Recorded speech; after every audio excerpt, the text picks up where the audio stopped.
عمران خان کو آپ لوگوں کے ذہنوں سے تو نہیں نکال سکتے. میں اپنے بچوں کی قسم اٹھا کے کہہ سکتا ہوں, چاہے باہر کے ملک, پاکستان کے اندر, کوئٹہ, کراچی, پشاور, میں بھی 2 دن پہلے پشاور سے ہو کے آیا, مجھے ایک بندہ نہیں ملا جو عمران خان کا برا کہتا ہو.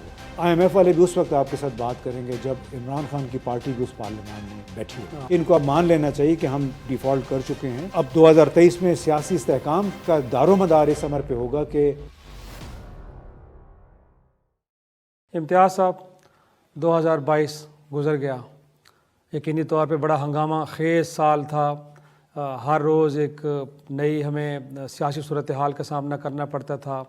لگ رہا تھا کہ پارلیمنٹ آج ٹوٹ رہی ہے, حکومتیں آ رہی ہیں, حکومتیں جا رہی ہیں, اور اس کے بعد کبھی لگتا تھا کہ نیب کے مقدمات, لوگ شاید جیلوں میں, اور پھر اس کے بعد سزائیں ہو پائیں گی. لیکن لگا کہ سب کچھ ختم ہو گیا, لوگ باہر آ گئے اور آج وہ لوگ اقتدار میں بھی بیٹھے ہیں.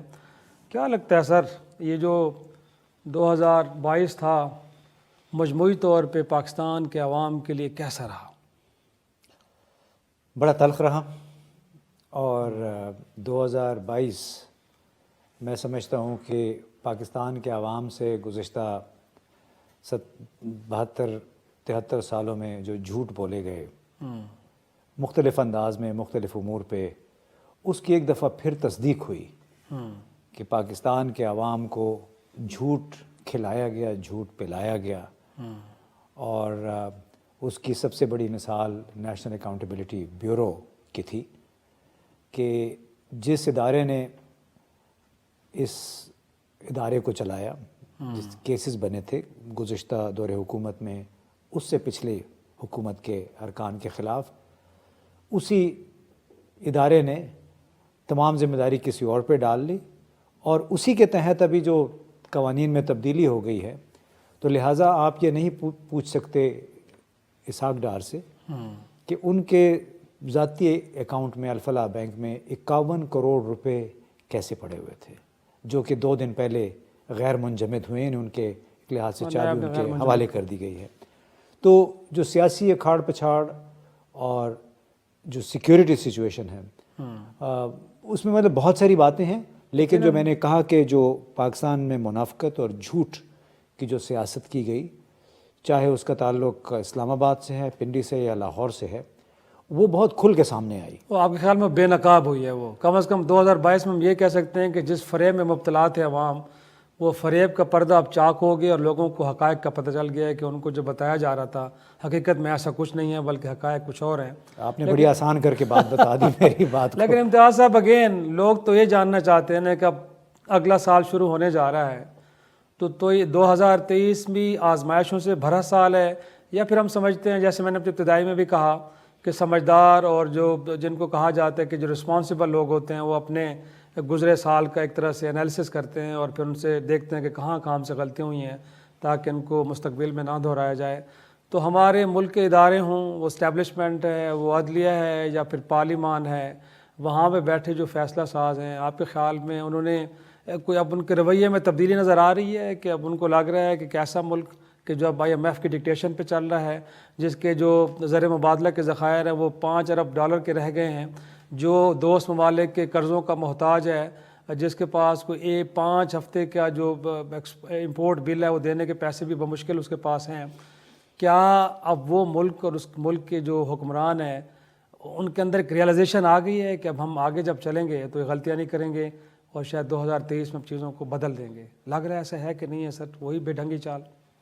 دیکھیے, جو 27 اکتوبر کی بڑی مشہور ایک پریس کانفرنس ہوئی تھی, اس میں جن باتوں کا اعادہ کیا گیا تھا, اگر تو واقعتاً ویسا ہی ہوتا جو کہا گیا کہ ہم غیر سیاسی ہیں, اگرچہ گالیاں سارے سیاسی بندے کو پڑ رہی تھیں اس میں, تو وہ پریس کانفرنس میرے خیال ہے پاکستان کی تاریخ کے لیے بڑی کایا پلٹ ثابت ہو سکتی ہے اگر ان تمام باتوں پہ عمل کیا جائے جو 2 جرنیلوں نے بیٹھ کے کی تھیں.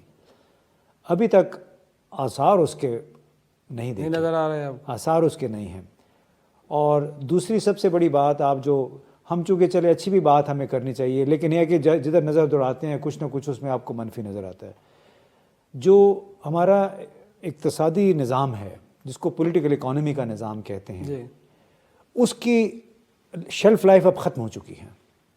یہ اب اعداد و شمار جو آپ نے بتایا کہ 5 ارب 6 ارب ہمارے زرعی مبادلہ کے ذخائر ہیں، یہ بات اب بے معنی ہو چکی ہے، اس لیے کہ 22 کروڑ عوام کے ملک کے لیے 5-6 ارب 7 ارب ڈالر کی کوئی حیثیت ہی نہیں ہے۔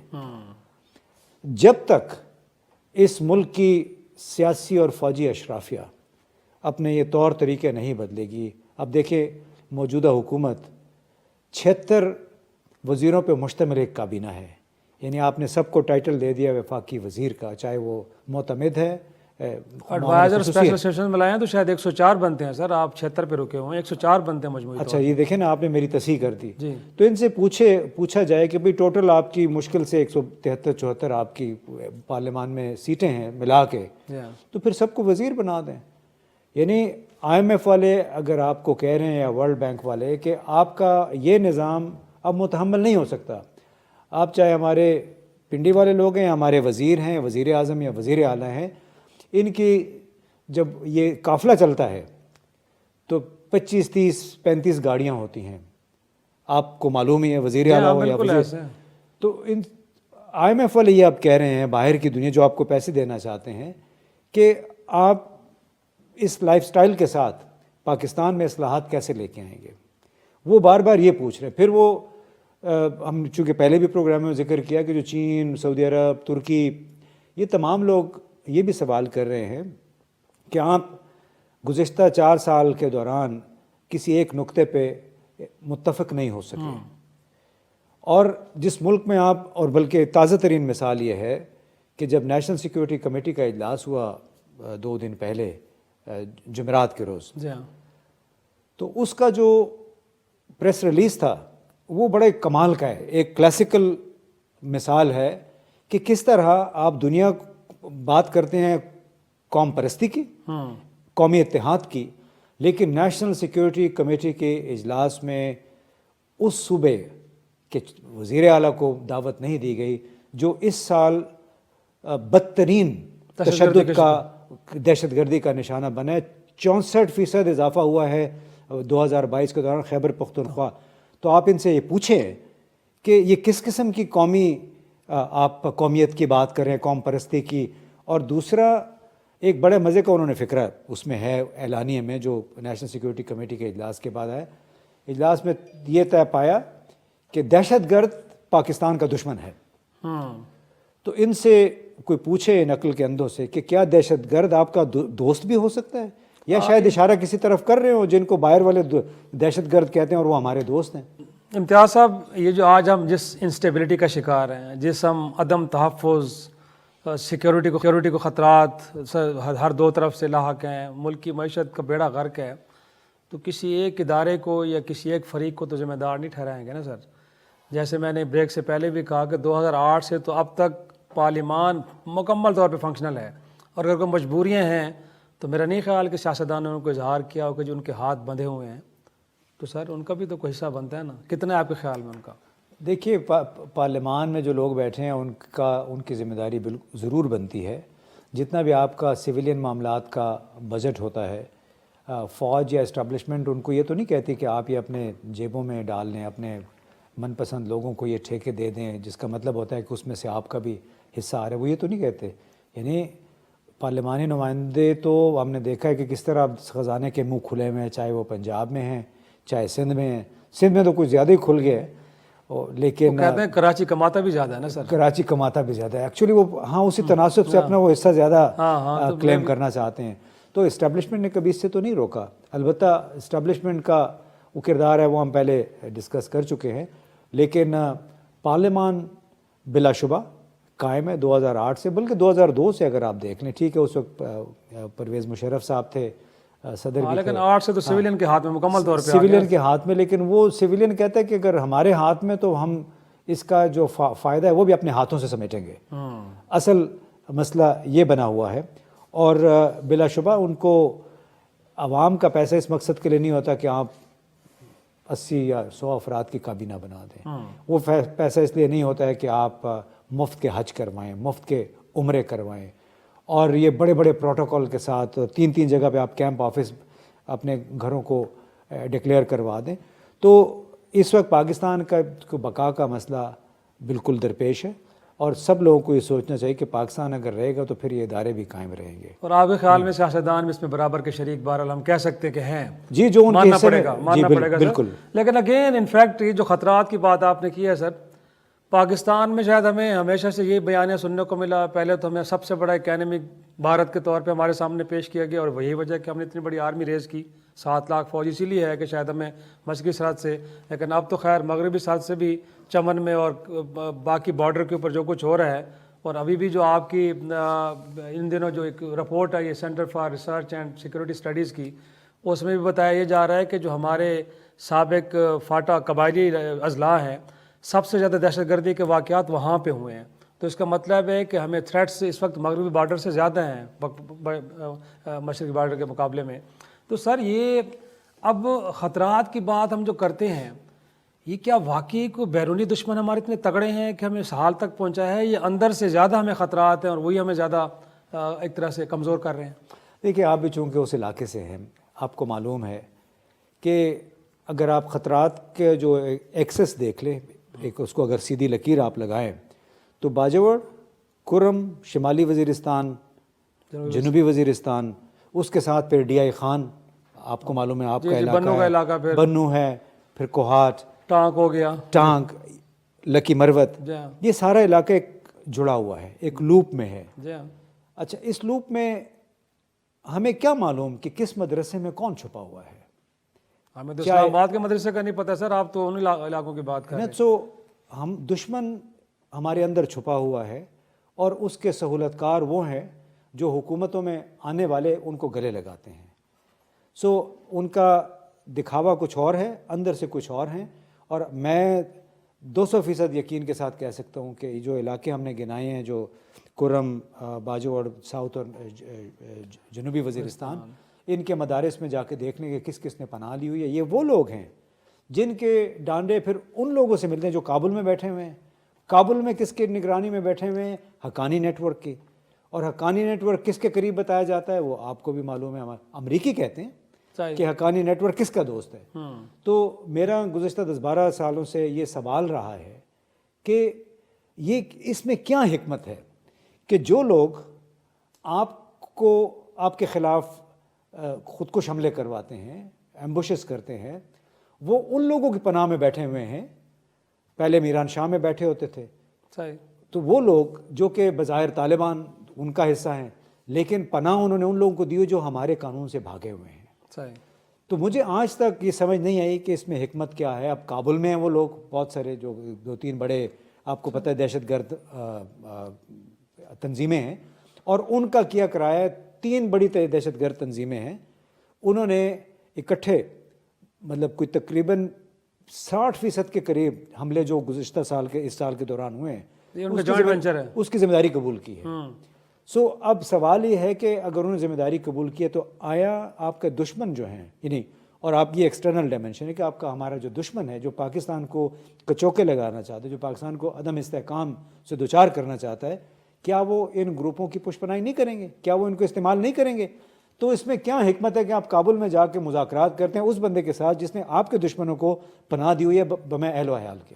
لیکن یہ تو آپ نے سیکورٹی لینس سے ایک نقشہ کھینچا نا کہ کیا اس وقت ہمیں خطرات، لیکن ملک کے اندر سے سر کل تک جو حکومتیں، نہ صرف نون لیگ کی جو پہلی حکومت تھی نواز شریف صاحب کے نیچے، خود عمران خان صاحب سی پیک کو گیم چینجر، ملک کے اندر آپ پتہ نہیں کیا کچھ کرنے جا رہے ہیں، ایک معاشی انقلاب برپا ہونے جا رہا ہے۔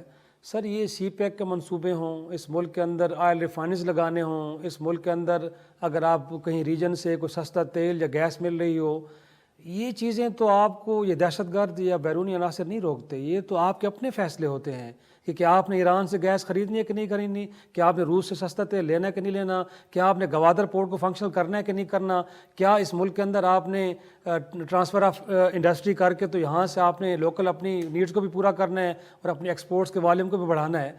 اس حوالے سے تو کوئی باہر بیرونی خطرات نہیں، یہ تو اندر سے آپ نے ڈیسیجن لینے ہیں، اگر آپ لیں گے تو لیں گے، نہیں لیں گے تو یہ حال ہے کچھ اس وقت ہے۔ تو یہ آپ نہیں سمجھتے کہ کچھ عناصر اندر سے بھی موجود ہیں کہ جو پاکستان کو کمزور کر رہے ہیں؟ کچھ نہیں، بہت سارے، بہت سارے۔ احتیاط سے کام لیا تھا، میرا خیال ہے سال کا اختتام ہو رہا ہے، احتیاط ہم نے بہت کر لی۔ اچھا تو کھل کے بات ہونی چاہیے، کھل کے بات ہونی چاہیے کہ جو لوگ بغض عمران میں، یعنی صرف عمران خان کو انہوں نے ہٹانا تھا. عمران خان کو ہمارا ماما چاچا نہیں ہے، پاکستان کا ایک سابق وزیر اعظم ہے. بٹ کمپیریزن ڈرا کرنا پڑتا ہے آپ کو. ایک پاکستان کا سابق وزیر اعظم ہے، اس کا اتنا ہی احترام واجب ہے جتنا نواز شریف پہ، جتنا پرویز مشرف پہ یا دوسرے زرداری صاحب کا. ہمارے حکمران رہے ہیں جی. لیکن ان حکمرانوں سے توقع یہ ہوتی ہے کہ اگر ملک کی خاطر کوئی کام ہونے جا رہا ہے اس کو آپ پھر آگے بڑھائیں، اس کو ریورس نہ کریں. یقیناً. اب عمران خان نے اپنے وفد کے ذریعے جب وہ فروری میں چلے گئے روس، وہاں پہ جو ابتدائی بات چیت ہوئی، ہمارے موجودہ حکومت نے چونکہ شخصیت ان کو پسند نہیں تھی، اس پروسیس کو جو انہوں نے شروع کیا تھا 4-5 مہینہ انہوں نے ڈیلے کیا. اس کا مطلب ہے کہ 5 مہینے آپ نے ملک کا نقصان کیا ہے.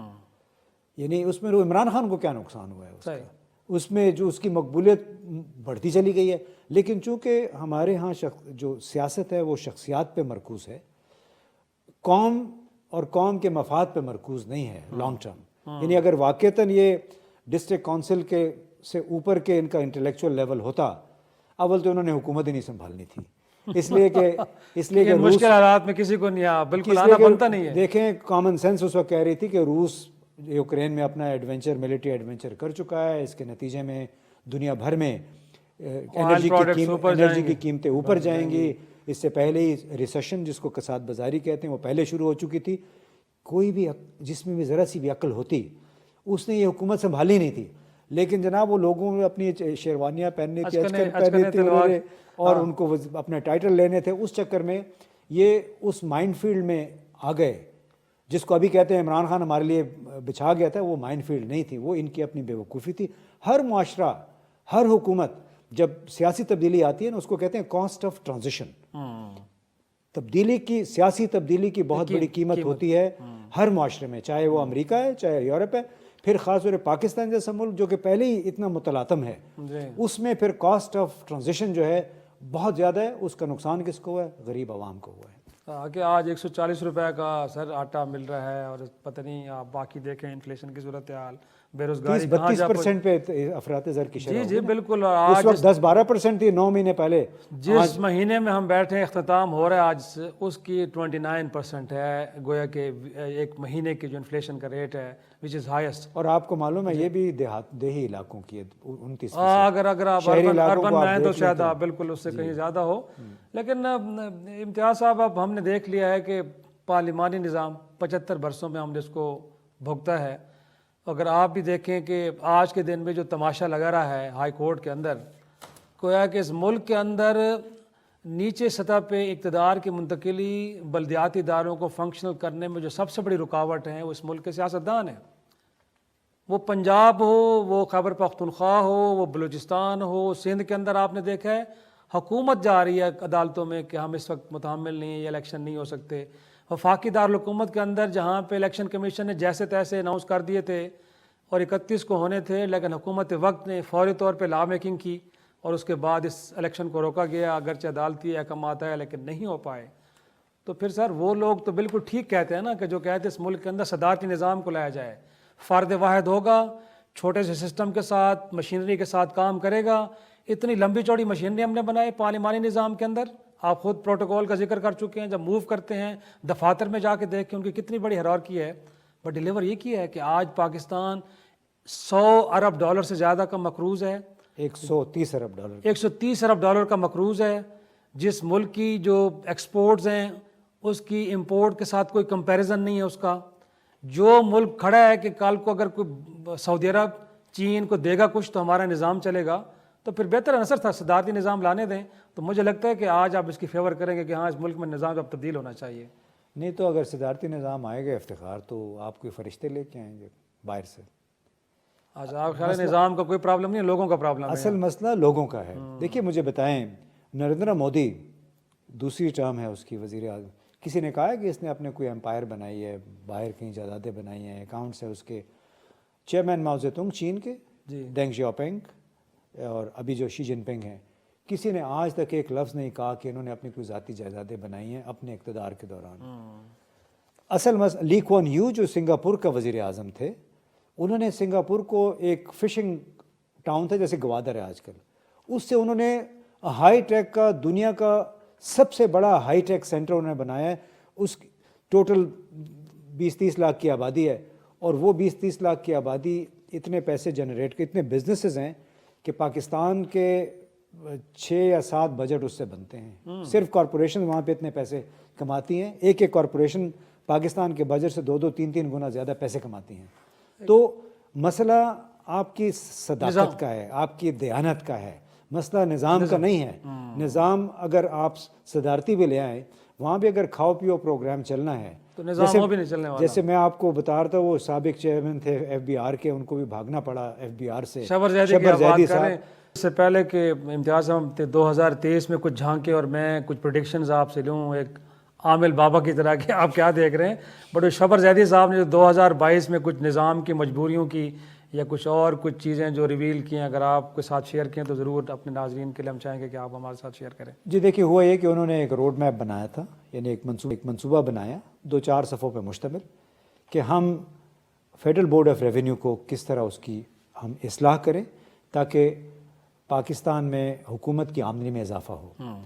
اس میں انہوں نے یہ تجویز کیا کہ FBR کے کوئی 22-23 چیف کمشنر ہیں پورے ملک میں, تو تجویز یہ تھی کہ ان چیف کمشنرز کی پوسٹیں فارغ کر دیں, اچھا ان کو abolish کر دیا جائے. جی. دوسرا انہوں نے یہ میرا کہا تھا کہ ٹیکس کلیکشن جو ہے اس کو آپ پرائیویٹائز کر دیں, جس کا یہ مطلب تھا کہ جو 21,000 ملازمین ہیں فیڈرل بورڈ آف ریونیو, ان کی بھی چھٹی کر دیں, ان کی بھی چھٹی کر دیں. اس لیے ان کا دلیل یہ تھی کہ اگر 75 سال کے دوران یہ ادارہ ٹیکس کلیکٹ نہیں کر سکا, بلکہ قوم کے لیے ٹیکس اکٹھے کرنے سے زیادہ اس کے اپنے جو افسران ہیں وہ ان کی آمدنیوں میں اضافہ ہو جاتا ہے, تو اس سے بہتر ہے کہ اس کو آپ ڈسبینڈ کر دیں. ان کے خلاف جناب وہ بالکل بغاوت ہو گئی, ایک محاذ بن گیا, ہڑتال ہو گئی. مجبوراً وزیر اعظم سے پوچھا گیا کہ آپ کیا کریں, تو انہوں نے کہا کہ چلے میں ملاقات کر لیتا ہوں. یعنی ان لوگوں نے ہڑتال کر کے شبر زیدی صاحب کو مجبور کیا کہ وزیر اعظم کے ساتھ ملاقات کروا کے ان کو تسلی دے کہ نہیں ہم کچھ نہیں کرنے جا رہے. FBR مشینری اتنی تگڑی تھی, اتنی تگڑی. پھر اس کا نتیجہ شبر زیدی صاحب نے بڑی دلچسپ بات کی کہ اس ملک میں جو 23 چیف کمشنر ہیں فیڈرل بورڈ آف ریونیو کے, وہ اس ملک کے وزیر اعظم اور فوج کے سربراہ سے بھی زیادہ بااثر اور طاقتور ہیں.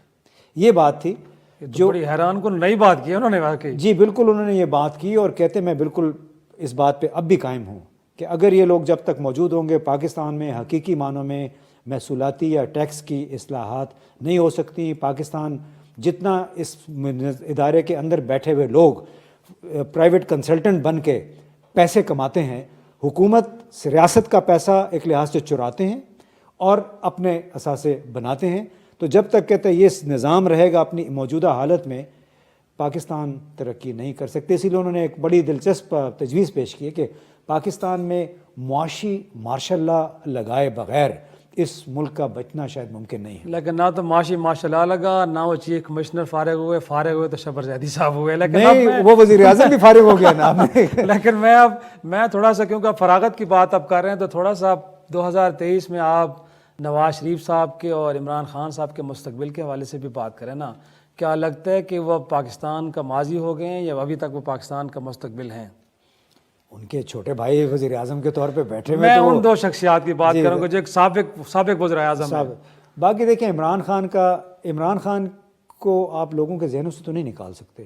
میں اپنے بچوں کی قسم اٹھا کے کہہ سکتا ہوں, جہاں گیا ہوں, چاہے باہر کے ملک, پاکستان کے اندر, کوئٹہ, کراچی, پشاور, میں بھی 2 دن پہلے پشاور سے ہو کے آیا, مجھے ایک بندہ نہیں ملا جو عمران خان کا برا کہتا ہو. ٹھیک ہے, اب اس عمران خان کو کیا یہ کس طرح وہ الیکٹورل پروسیس یعنی انتخابی پروسیس کے ذریعے نکالیں گے عوام کے ذہنوں سے؟ ایک ہی طریقہ, عدالتی پروسیس ہے, یا میں ادھر ہی آ رہا تھا, یہ عدالتی پروسیس ہے کہ آپ اس کو ایک اور کلنک کا ٹیکہ منہ پہ لگا کے اپنے اور اس کو آپ ڈسکوالیفائی کر دیں. لیکن اس کے باوجود بھی کیا عمران خان کو ڈسکوالیفائی کر کے اس ملک میں استحکام آ سکے؟ کیونکہ اس وقت مسئلہ اب عمران خان کا نہیں ہے, مسئلہ اس ملک کے استحکام کا ہے. استحکام آئے گا سیاسی کنسسٹنسی تسلسل کے ساتھ, اور وہ اس وقت آئے گا جب اس ملک میں الیکشن ہوگا. میں آپ کو بتا دوں کہ چاہے وہ ورلڈ بینک ہے, IMF ہے, چین ہے, سعودی عرب ہے, وہ پاکستان کے ساتھ ڈیل کرنے کے لیے تیار نہیں ہیں, اس لیے کہ ان کو نہیں معلوم کہ یہ حکومت 2 مہینے ہے, 4 مہینے ہے, 8 مہینے ہے. سو تمام تر اب 2023 میں سیاسی استحکام کا دار و مدار اس امر پہ ہوگا کہ یہ لوگ عمران خان کے ساتھ کیسے ڈیل کرتے ہیں. آیا وہی طریقہ اختیار کریں گے جو ماضی میں ہوتا رہا ہے کہ اس کو بین کر دیں, اس کو نااہل کروا دیں, اس کو جیل میں ڈال دیں؟ کیا اس کے ذریعے آپ اس اپنے سرخرو ہو سکیں گے؟ اس ملک کے کو چار چاند آپ لگا دیں گے؟ اور کیا اس طرح آپ عمران خان کا جو بھوت ہے جو لوگوں کے ذہنوں پہ سوار ہے اس سے آپ چھٹکارا حاصل کر لیں گے؟ میرے اپنے خیال میں بڑا مشکل ہوگا عمران خان کو جب تک عمران خان کی پارٹی نہیں ہوگی پورے پروسیس میں. جب آپ ڈیٹ ریسٹرکچرنگ کی بات ہو رہی ہے, مطلب آپ قرضوں کو میرا خیال ہے ابھی ان کو اب مان لینا چاہیے کہ ہم ڈیفالٹ کر چکے ہیں اور وہ ٹیکنیکلی کر چکے ہیں. تو IMF والے بھی اس وقت آپ کے ساتھ بات کریں گے جب عمران خان کی پارٹی بھی اس پارلیمان میں بیٹھی ہو. حالانکہ امتیاز صاحب, پاکستان کے اندر بھی آپ کو لگتا ہے کہ اس بات کا ادراک ہے لوگوں میں کہ اب ہمیں اس طرف چلے جانا چاہیے, یا اگین کیونکہ اس ملک کے اندر بڑی سیریس ڈیبیٹ ہو رہی ہے ٹیکنوکریٹس کی, وہ کہہ رہے ہیں کہ 2-2.5 سال کے لیے تو یہاں پہ کوئی اس طرح کا ایک سیٹ اپ آ جائے تو شاید پاکستان منجدال سے باہر آ جائے. تو آپ کو لگتا ہے کہ 2023 الیکشن کا سال ہے, یا پھر جو خدشہ اور امکان موجود ہے کہ نہیں ٹیکنوکریٹس آ جائیں گے؟ دیکھیے یہ خطرہ تو ہر وقت منڈلاتا رہتا ہے پاکستان پہ. میں پھر اس بات پہ آؤں گا کہ ٹیکنوکریٹس کون ہوتے ہیں؟ ٹیکنوکریٹس ایکسپرٹس ہوتے ہیں, ماہرین ہوتے ہیں اقتصادیات کے, مالیات کے. لیکن ان کا سر کوئی ہلکا نہیں ہوتا نا, پریشرز نہیں ہوتے, عوامی پریشر نہیں ہوتا. میں اسی طرف آ رہا ہوں. ٹیکنوکریٹس بھی اسی وقت کامیاب ہوں گے جب ان کے جو باسز ہیں وہ ان کی بات مان لیں. ٹیکنوکریٹس اس وقت تک کامیاب نہیں ہو سکتے, یا کوئی وزیر اعظم یا سیاسی حکومت بھی اس وقت تک کامیاب نہیں ہو سکتی جب وہ حل ایک تجویز کر رہے ہیں, لیکن جن کے لیے حل تجویز کیا جا رہا ہے وہ منہ اٹھا کے پنڈی چلے جائیں, وہ فوج کے سربراہ کے پاس چلے جائیں, ان سے درخواست کریں کہ آپ ہماری جان بچائیں, اور پھر فوج کے سربراہ یا کوئی اور جو بڑے لوگ ہیں وہ درمیان میں پڑھ کے ان لوگوں سے کہیں, ہمارے مطلب میرے مراد ہے بزنس برادری سے, ان سے کہیں کہ نہیں آپ وزیر اعظم کو بھول, ہم آپ کا حل تلاش کرتے ہیں. تو اس دوغلے پن میں کوئی حکومت کامیاب نہیں ہوگی جب تک, اگر ٹیکنوکریٹس بھی آتے ہیں, اس کو فری ہینڈ نہیں دیا جائے گا, جب تک اس کو مکمل تعاون نہیں فراہم کیا جائے گا, جب تک ان ایکسپرٹس کی بات کو مانا نہیں جائے گا, اس وقت تک اس ملک میں کوئی حکومت کامیاب نہیں ہوگی. جیسے میں نے آپ سے کہا نا کہ FBR میں 23 چیف کمشنر کہا جاتا ہے کہ وہ وزیر اعظم اور آرمی چیف سے زیادہ طاقتور ہیں. تو جب تک اس طاقت کو آپ کنٹرول نہیں کریں گے, جب تک اس کے اوپر آپ بزنس کا اینک نہیں لگائیں گے, یعنی اس حکومت کو چلانے کے لیے آپ کو بزنس ماڈل پہ جانا پڑے گا. حکومتیں بزنس نہیں کر سکتی, ہمارے تمام سرکاری ادارے نقصان میں ہیں, وہ ماڈل دنیا بھر میں ناکام ہو چکا ہے. لہٰذا آپ آپ کسی بھی انٹرونشن کے ذریعے, مداخلت کے ذریعے اداروں کو, سرکاری اداروں کو مزید چلانے کی بجائے, مزید نقصان کرنے کی بجائے, ہر سال 700-800 ارب روپے سبسڈی چلے, آپ کو یہ پرائیویٹائز کرنا پڑے گا. جیسے اونے پونے جرمنی میں ایک مارک میں انہوں نے سرکاری ادارے بیچے تھے آج سے 30 سال پہلے, کیونکہ ان کو آئیڈیا ہو گیا تھا کہ اس کو ہم ریسٹرکچر جب کریں گے تو اس کے نتیجے میں ہمارا نقصان زیادہ ہے, زیادہ وسائل صرف ہوں گے, لہٰذا اس کو 1 مارک میں, 10 مارک میں بیچیں اور اپنے سر سے یہ بوجھ اتاریں. جب تک پاکستان میں یہ نہیں ہوگا اس وقت تک جو ہماری حقیقی ترقی ہے, اس وقت تک عوام کا حقیقی فائدہ ہے, وہ نہیں ہو سکے گا.